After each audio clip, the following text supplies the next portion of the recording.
How can your perspective help to promote people's recovery?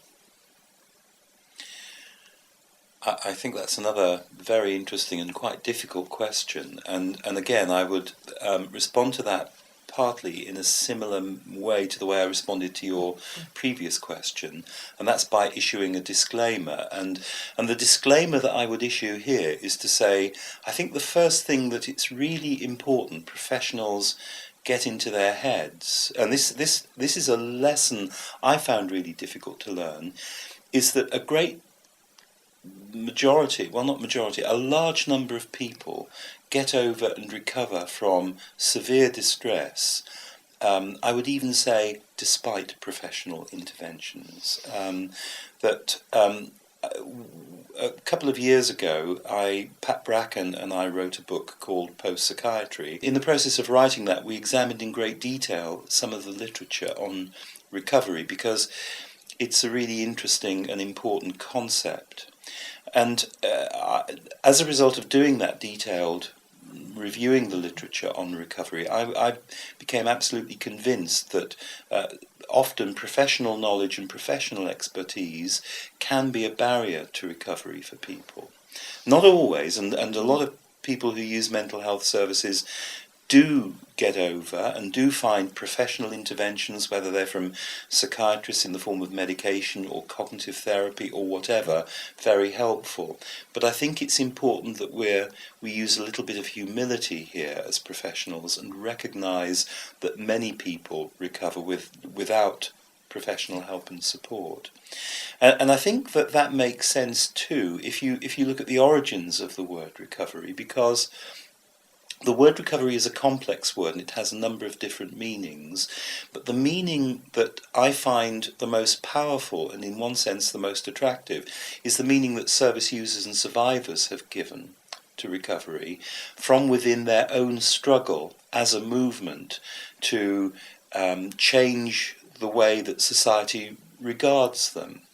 And I see that the whole notion of recovery in that sense as being very closely tied to the struggle of mental health service users and survivors as a form of social action, as political action, to challenge the negative views that the rest of society has of people who need to use mental health services and attract psychiatric labels.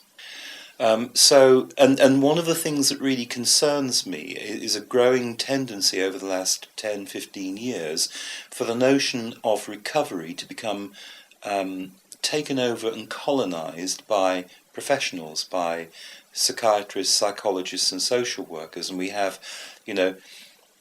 stages of recovery now being built into people's care plans in ways that I'm not sure that that's an ethical way of thinking about how recovery should take place. You can't prescribe recovery people as you could prescribe them olanzapine, or you could prescribe them a short course of focused CBT, let's say. Recovery is a complex phenomenon, and there's, again, some of the really important work here has actually interestingly been done by a psychiatrist, an American psychiatrist in particular, a guy called John Strauss, who was a professor at Yale, who's now retired. But some of John Strauss's work on recovery I think is really very informative because he draws attention to the complex routes that people have to recovery and the complex trajectories that recovering from a condition like schizophrenia is not like recovering from influenza or recovering from a broken leg. That the sort of journey, the trajectory that you have over time is one that's complex, is marked by steps forward and steps backward, and isn't clear-cut in the sense of it being a gradual improvement. So that said, with those sorts of caveats, what can we do to facilitate recovery?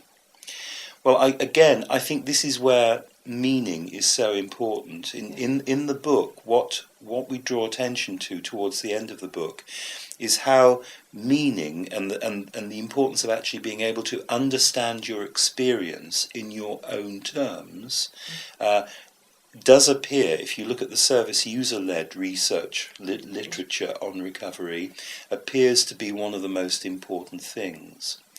So if you take that as a yardstick in terms of how, as professionals, we might work with people in ways that can help rather than hinder recovery, I think the first thing to say is to place our professional knowledge and expertise in the background and to try to work with the person who's going through the distressing experience or experiencing psychosis in a way that can help them to make sense of the experience in their own ways.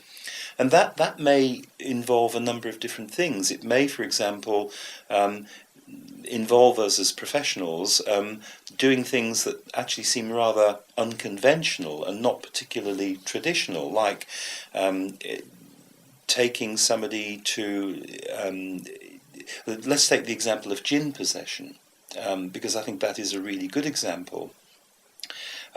In Bradford, at Linfield Mount Hospital over the last few months, there's been a very interesting project there working with young Muslim men who are acutely psychotic, where an imam comes onto the ward and works very closely with the men, but also alongside the clinical team, so that he is helping them to develop an understanding of their experiences within an Islamic framework, whereas the clinical team there is also working in a biopsychosocial framework. And I see no reason at all why those two very, very different approaches should not sit comfortably alongside each other for the benefit of those young men.